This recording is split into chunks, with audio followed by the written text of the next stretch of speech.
नमस्कार दोस्तों, आप सभी का स्वागत है हमारे चैनल फेस्टिवल पर। आज का दिनांक है 20 जनवरी 2026 और दिन है मंगलवार।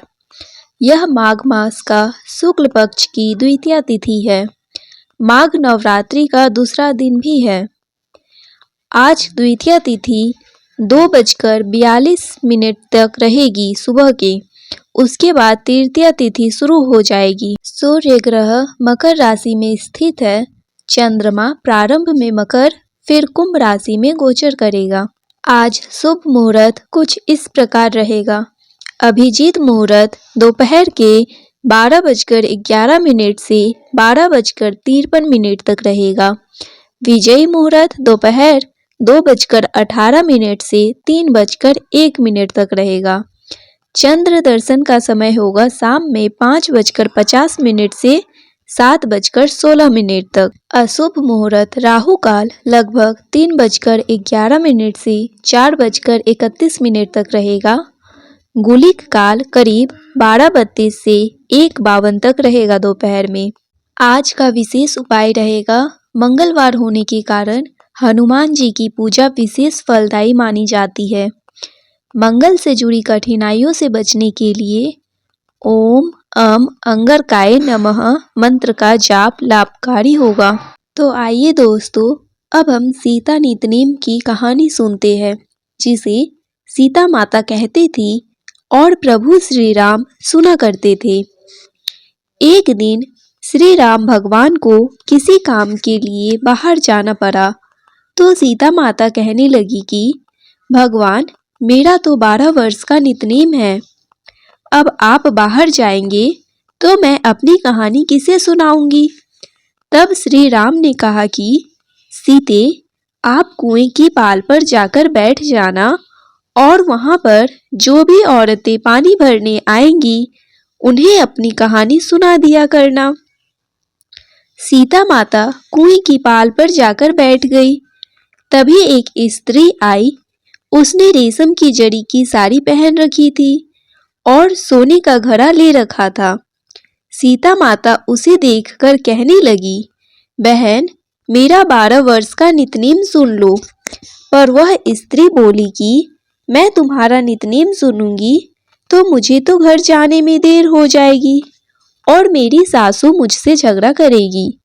इसलिए उसने कहानी नहीं सुनी और अपने घर चली गई। लेकिन उसके घर जाते ही उसकी रेशम जड़ी की साड़ी फट गई। सोने का घड़ा मिट्टी के घड़े में बदल गया। सासू ने देखा तो पूछा, अरे बहू, यह किसका दोष लेकर अपने सिर आ गई है।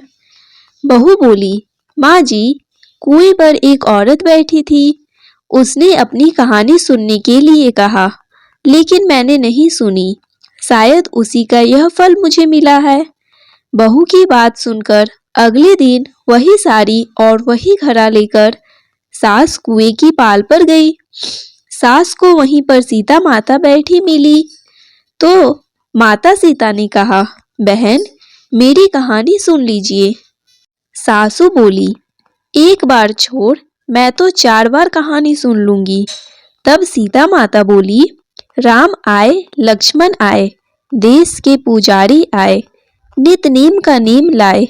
आओ राम, बैठो राम, तपी रसोई जीमो राम। माखन मिश्री खाओ राम, दूध बतासा पियो राम। सुत के बल का मोठो राम, साल दुसाला पोठो राम, साल दुसाला ओढ़ो राम। जब बोलू राम ही राम, राम सवारे सबके काम। खाली घर भंडार भरेंगे, सबका बेड़ा पार करेंगे। बोलो श्री राम, जय जय राम। सासू बोली, बहन, कहानी तो बहुत अच्छी लगी। फिर कहानी सुनकर सासू घर चली गई और उसकी साड़ी फिर से रेशम जड़ी की बन गई। मिट्टी का घड़ा फिर वापस से सोने के घड़े में बदल गया।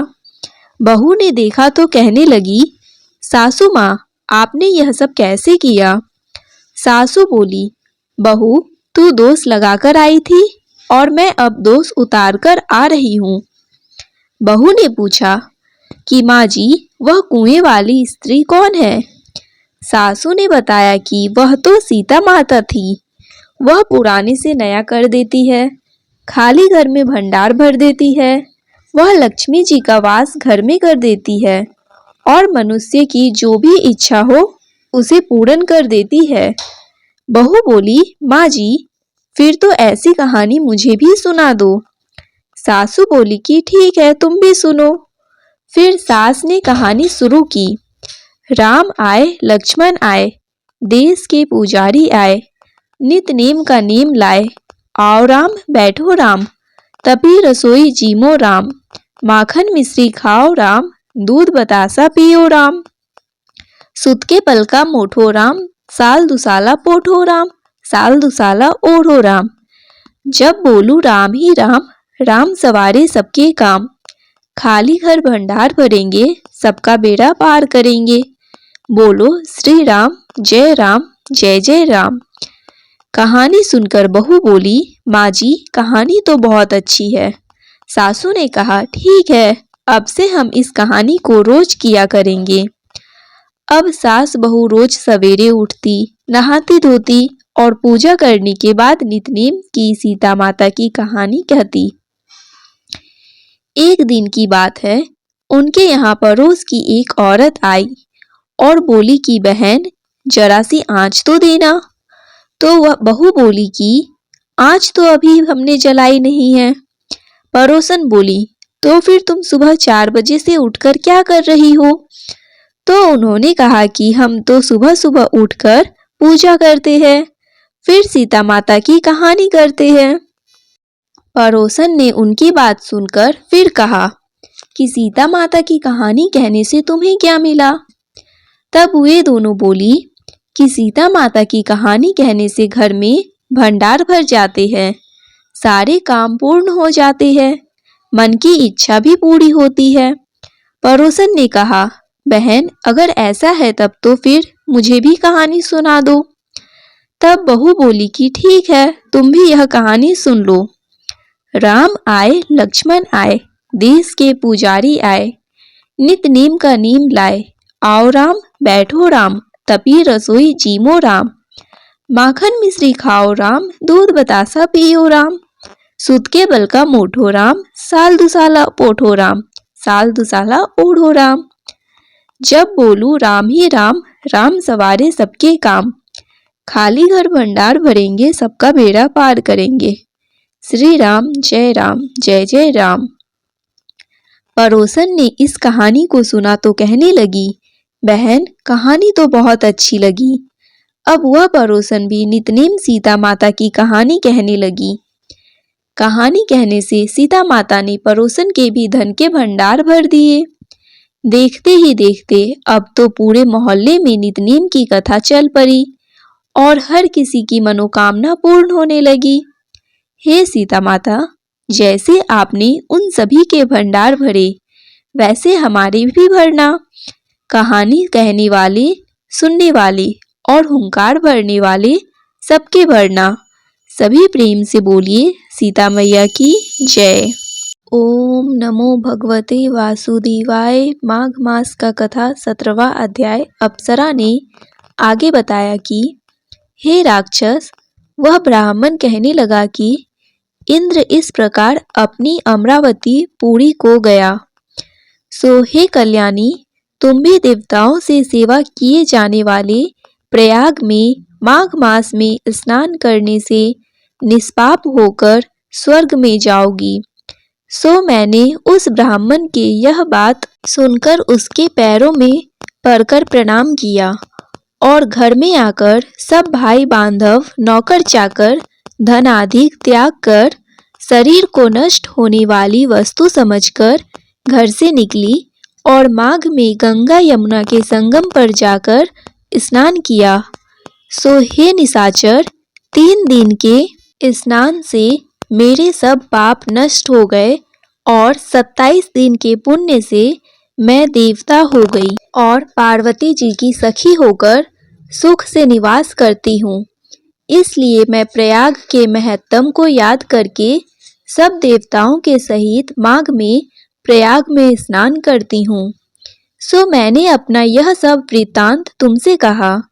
तुम भी उस योनि में पड़ने और कुरूप होने का सब कारण कहो। तुम्हारी दाढ़ी और मुझे बहुत बड़ी बड़ी हो गई है और पार्वती की गुफा में वास करते हो।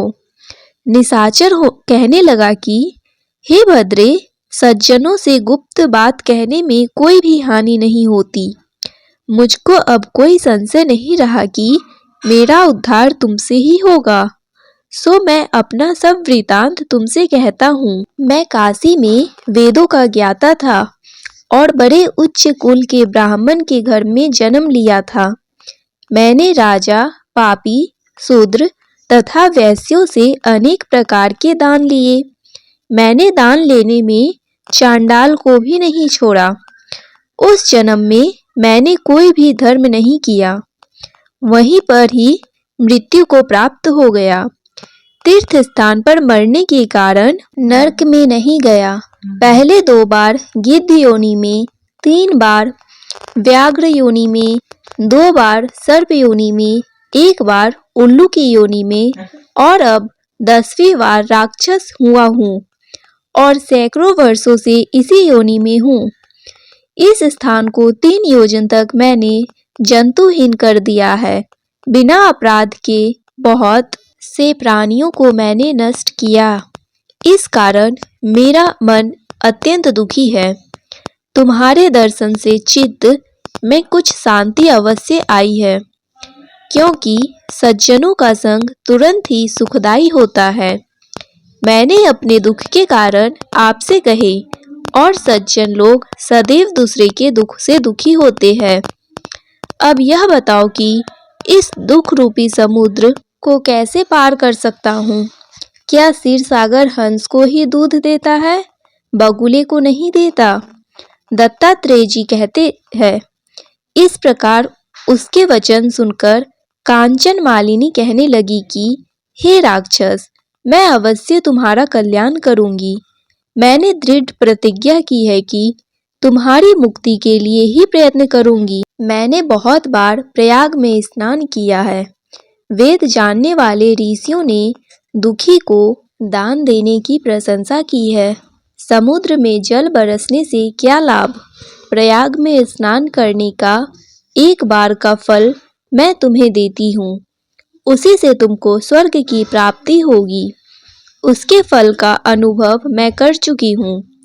तब उस अप्सरा ने अपने गीले वस्त्र का जल निचोड़कर जल को हाथ में लेकर माघ स्नान के फल को उस राक्षस को अर्पण किया। उसी समय पुण्य प्राप्त वह राक्षस शरीर को छोड़कर तेजमय सूर्य के सदृश देवता रूप हो गया। आकाश में विमान पर चढ़कर अपनी कांति से चारों दिशाओं को प्रकाशित करता हुआ शोभायमान हुआ और कहने लगा कि ईश्वर ही जानता है तुमने कितना उपकार मुझ पर किया है। अब भी कृपया कुछ शिक्षा दो, जिससे मैं कभी पाप ना करूं। अब मैं तुम्हारे आज्ञा पाकर स्वर्ग में जाऊंगा।